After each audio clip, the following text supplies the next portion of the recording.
Good evening, everyone. I hope that you are doing well. Oh, what? It said that the ad break was over. Hmm. It's messing with me. The window said that the ad break was over, and then I look, and it's like, nah, it's got 40 seconds left. I can't believe it would do this to me. I can't believe it would lie to me. I can't believe that this would do this to me. Capitalism has hurt me. And you know what? I didn't think it was capable of that, he said facetiously, staring into the middle distance, looking at the paperclip machine, eating the world. Oh, let's see what Saribot's dad joke of the day was. What did the Zen Buddhist say to the hot dog vendor? Make me one with everything. That's pretty good. That's pretty good. Also, Nestor, it is good to see you. I hope that you are doing well. I hope that you had a good day. I have done dumb things in my time away. The paperclip machine has to run on orphan blood. You're right. I forgot that the precise uh, viscosity and chemical properties of orphan blood make it invaluable in industrial purposes.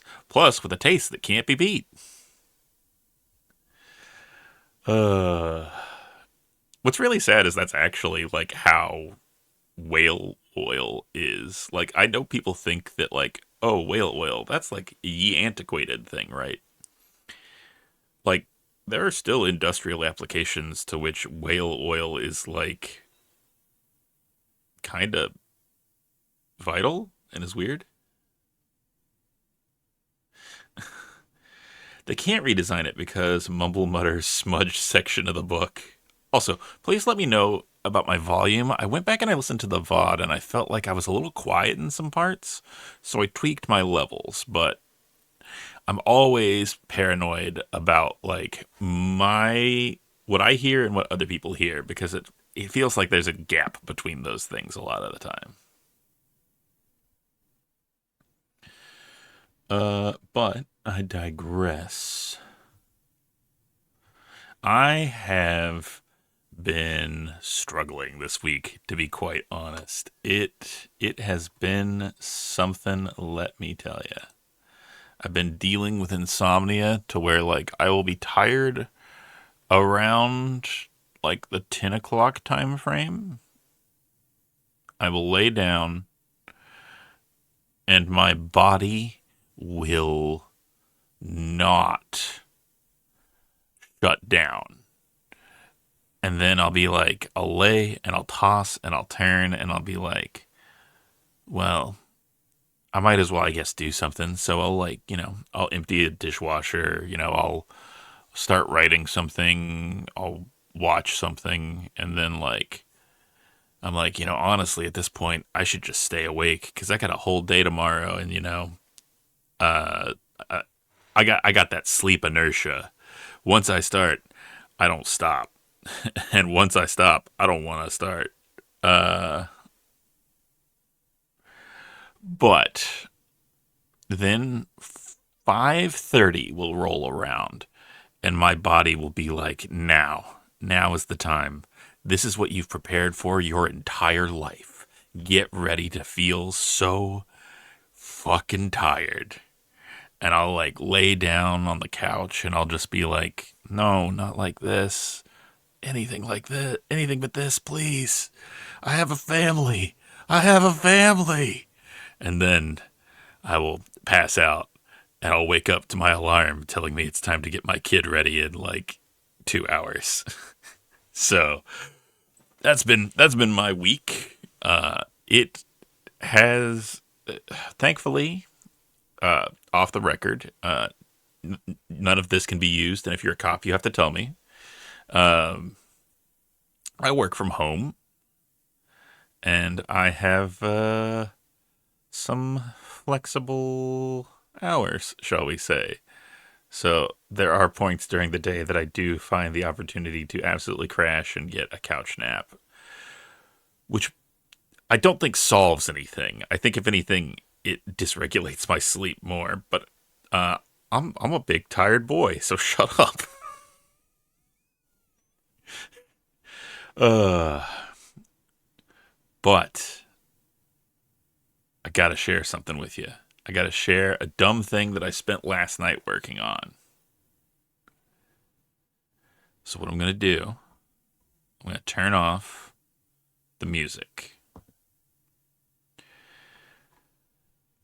So some of you may have seen the thing that I posted on Bisky, but if not, I want to share this with you. I have been working on a button for my Stream Deck.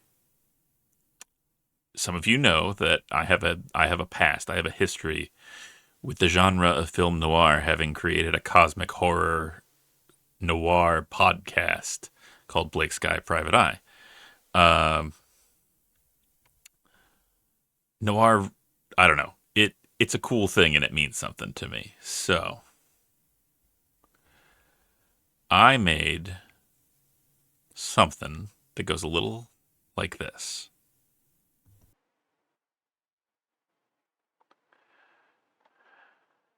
This city is a dirty, ugly thing.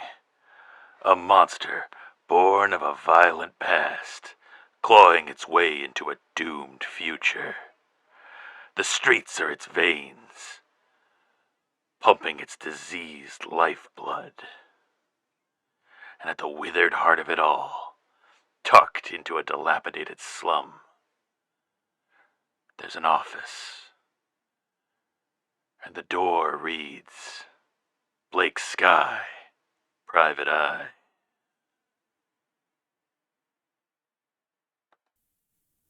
So I made a noir button for myself so I can become a hard boiled caricature of myself at a moment's notice.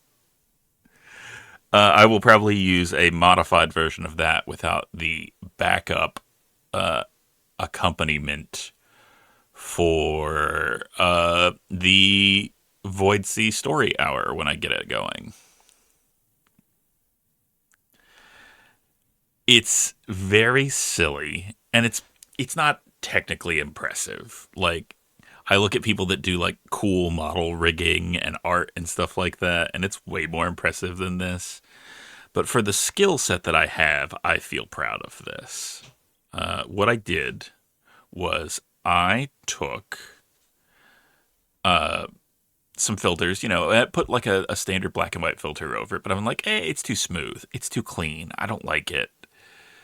So what I did was I found a GIF of uh, film grain, and I color shifted all of the white and near white color values to green. And then I chroma keyed it to make that transparent so that the film grain is basically a layer at the very top of my sources that goes over everything. So now I can just, like do that now. And I guess right now I'm just like a found footage indie film, like this would be like your Blair Witch or like your grindhouse horror right now. But I don't know. It's very uh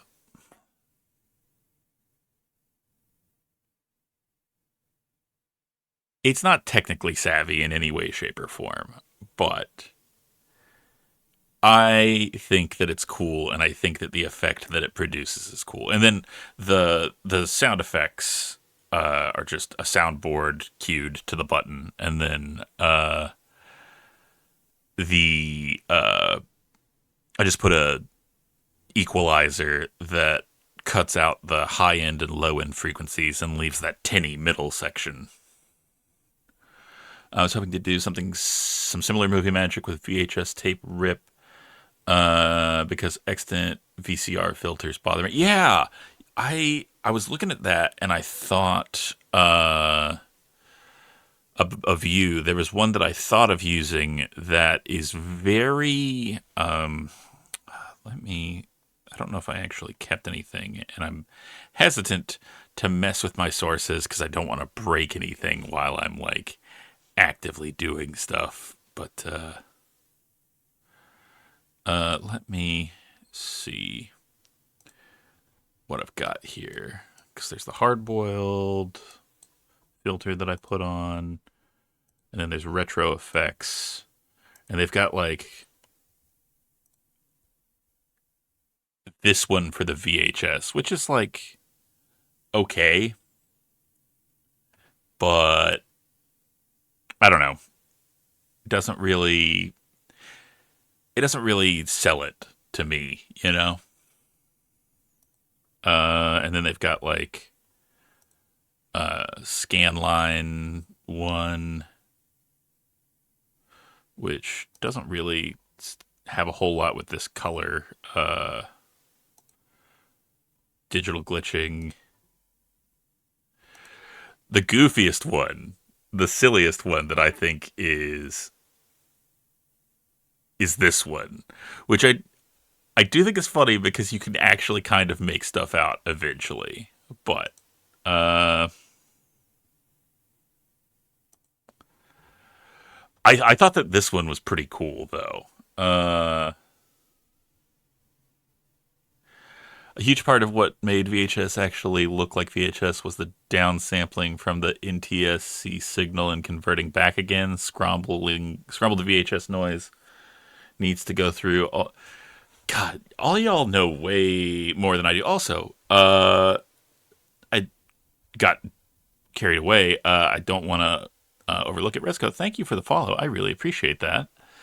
Da, da, da, da, da. And they've got the CRT one.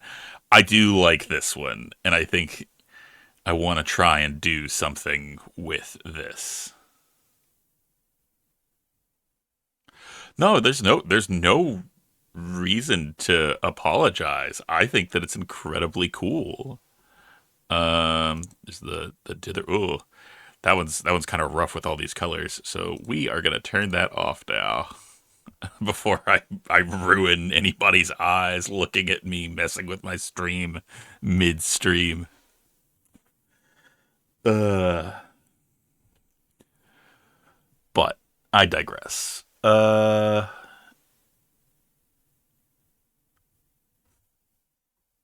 me see what I missed. Make sure that there wasn't anything. Also, Nestor and Wolfwings, thank you for the streaks. I really appreciate that, Nestor. I know that yours should be longer, and that you got boned by John Twitch not respecting your VOD watching. So I double appreciate it. Okay, yeah, I think I caught up on everything. Yeah, a lot of the dithering ones, you also need to perfectly align the pattern with the video scale, or else you get the weird effect that dither plugin had just now. Yeah, oof, yeah. Okay. Let's see. Is there anything else that I was gonna say or talk about or get into before we start? I don't think so. Um, yeah, that was just like my big thing that I've been working on and stuff like that. And I think that it's gonna be fun to put that in there. Also, let me test one more thing. I did change some settings. I want to make sure that everything's good. So, before I had my Stream Deck soundboard going and getting captured one way. What I've done is I've sent it to an audio output that doesn't have any speaker and that doesn't do anything. I monitor it without actually, having it go to my headphone output. And I want to make sure that that sounds all right. So let me just test that. What am I fighting for?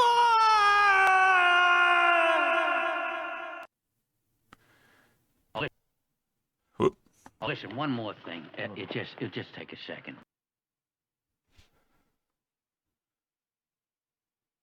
Stop! Stop! He's already dead. So hopefully those came through. If not, I may need to adjust some more stuff, some more things. But that'll be something for another time from future Photogin, because I hate that guy and I love to give him more work. Sound clips clipped? Good. Excellent. Wonderful. Uh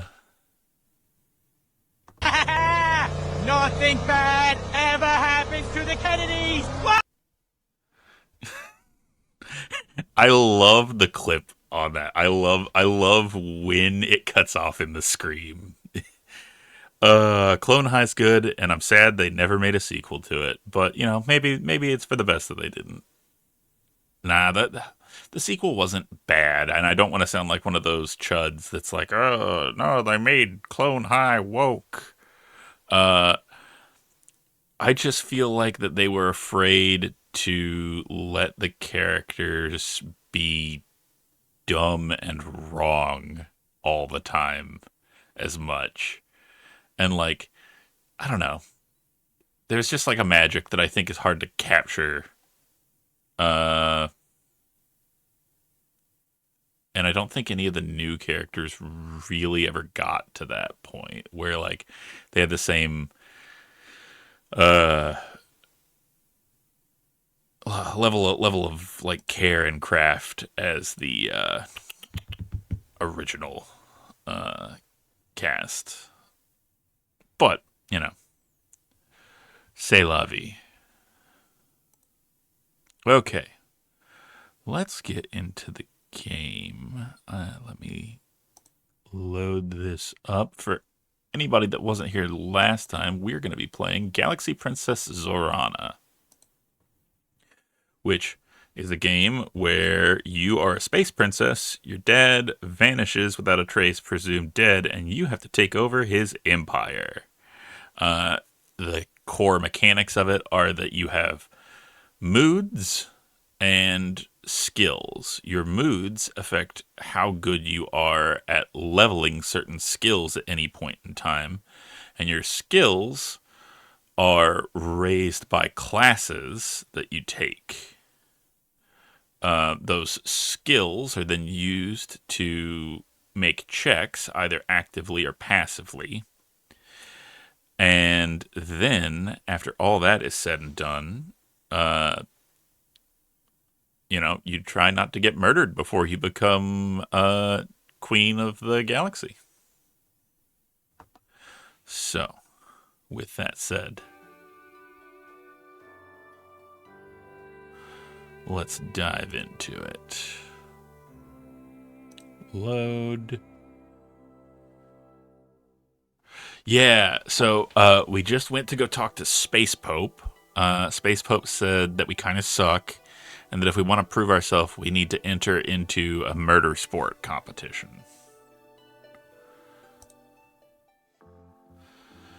And so now we have Vasily, who is our fuckboy friend from school, Ksenia, who is our bubbly friend from school, Space Pope. And all of these are the like nobles from this world that we're trying to court to get the votes that we need to become Queen of Space. Karundi is our bodyguard slash like head of the Whispers, I think, which is like our black ops. And then there's my pet, Evil Sliman. So, who should we socialize with? As much as I want to socialize with our friends, I feel like we gotta start making connections with people.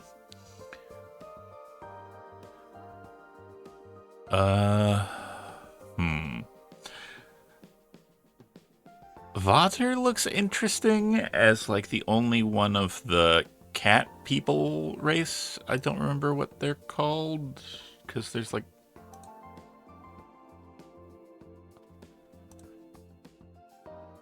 the Heru are the feathered ones. There's the Hurricane.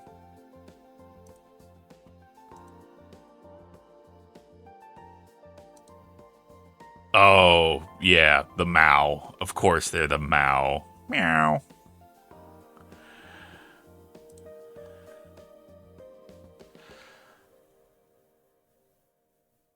Okay.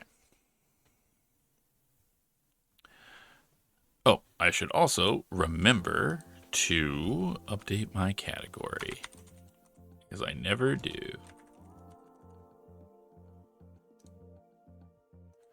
Done.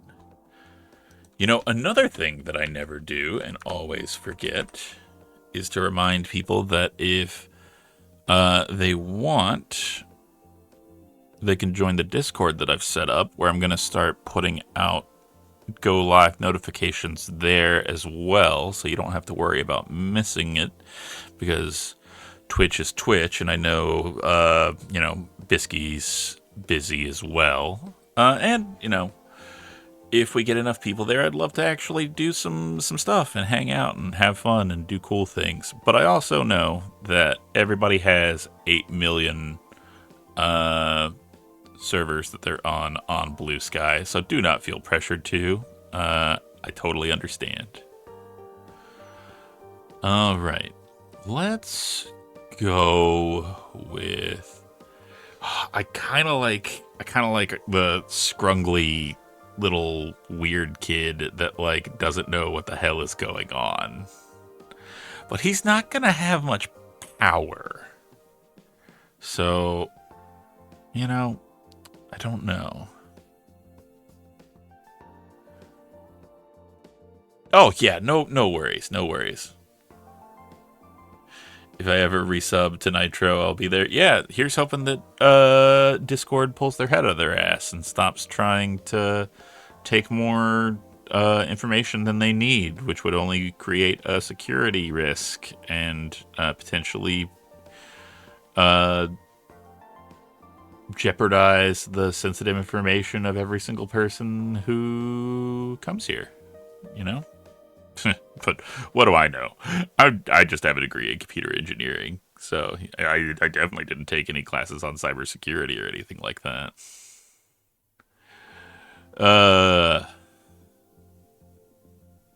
Yeah.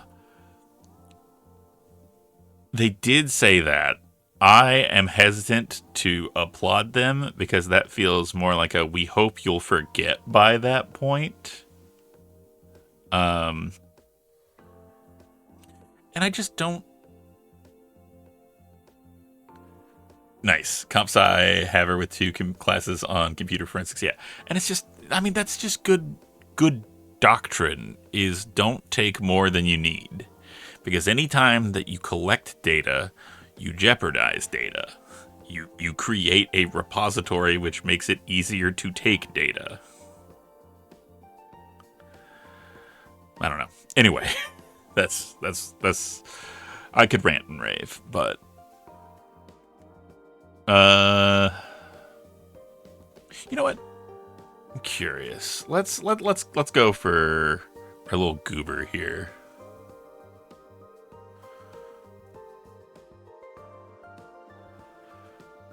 Oh, we get to choose what we do. We can investigate his background, explore his social network, negotiate, offer a cabinet position, or charm and flatter. I think we should investigate. I think that we should.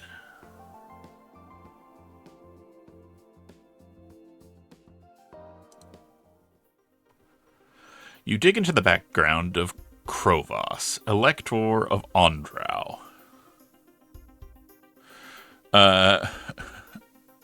Krovos looks like a Chunibyo secondary protagonist in a high school rom-com. Yeah, I mean, I am a little attached to him because he's got his goofy little tentacle thing. Um, Krovos's short life has been marked with more misfortunes even than your own. He was an only child whose parents were both killed in a transport accident.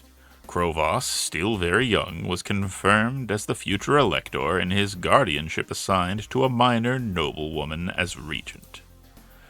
This new guardian chose to educate Krovos at home rather than send him to school. As her own children were already adults, she purchased a child from an orphanage to serve as his playmate. This was considered to be a great act of charity and kindness. 2 seasons later, that child's body was found face down in the estate's Glomos pond. It was recorded as an accidental drowning, and as the child had no family to raise complaints, the case was quietly closed. Official reports, however, suggest that the child had been beaten before death. Well, I think that this might warrant a content warning that I was not aware of. So uh let me throw that up real quick.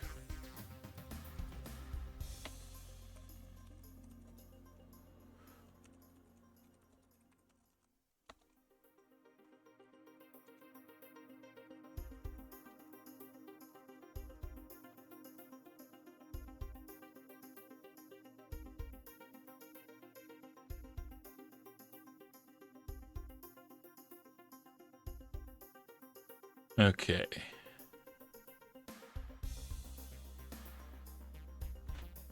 Let me put this up here and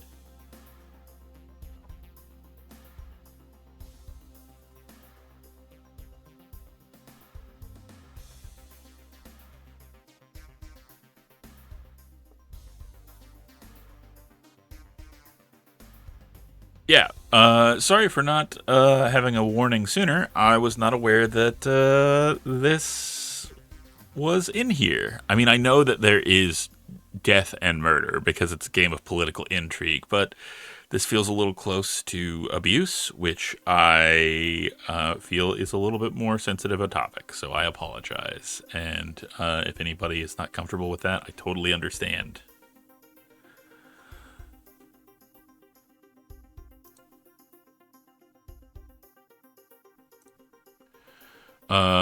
Most recently, the regent held a family gathering to which Krovos was not invited. He was left at home with the servants.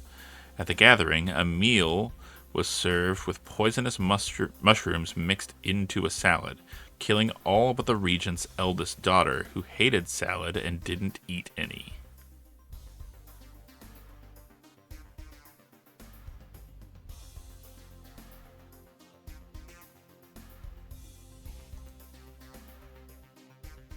The courts are still debating whether the cook or the daughter is to blame, but it was not socially acceptable for her to take over Krovos's guardianship while under such a shadow. In the end, it was decided to let Krovos assume direct control of his inheritance despite his young age.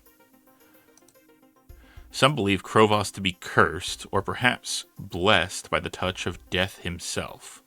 Already, there are small cults within his territory that revere him as an avatar. Others see him as the victim of a scheming family who hope to usurp his electoral control, only to be brought down by their own plots.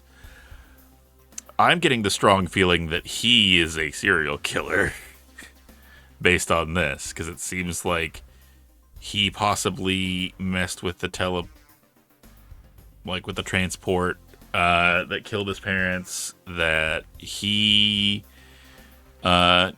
murdered his friend or, adopted sibling, that he poisoned everybody at the gathering. In any case, his name is already so marked with suffering and scandal that it is hard to imagine any blackmail attempt having an impact. Whoop. Failed that. Okay, so we get one more shot.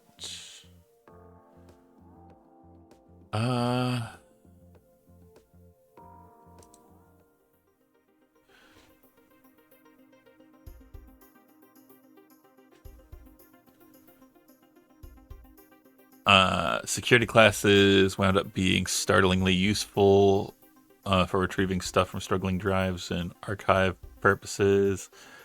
Classes were really good on how to retrieve things from stuff just broken enough to not work, but still work good enough. Yeah, and that's cool. I think that stuff like that is interesting.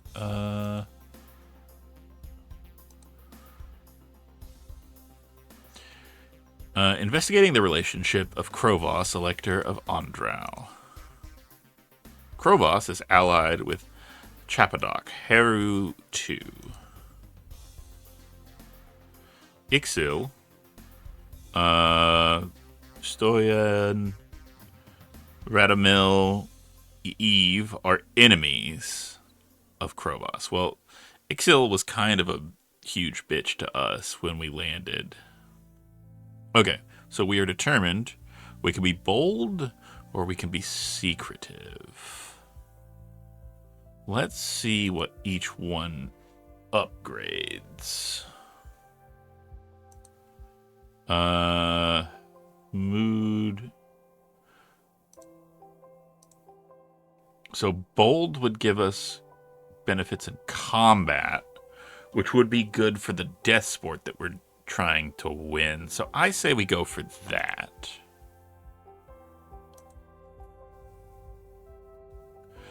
You visit the palace guard and arrange to accompany one of their number of on patrol. Let's stay put. You make your way to the cabinet room yawning. Xenia and Vasily left late last night, but Sidio dragged you out of the bed first thing in the morning for an important meeting. Oh, I had voices for everybody, and I don't remember what they are. I think Sidio is just General Old. We have received a message from the Star Admiral. Ah, right. You need to meet with him to discuss your candidacy for the throne. He doesn't have an official electoral vote, but as the head of the Imperial military, his support, or lack of it, will affect how others see you. He reports that an Iskvatel has been sighted far past the Drogs system in unaffiliated space. What's an Iskvatel? The Vestark eyes you oddly. A space-dwelling organism which feeds off solar radiation. They are drawn to stars to feed, and a swarm of them can block out a great deal of light, disrupting the ecology of any planets.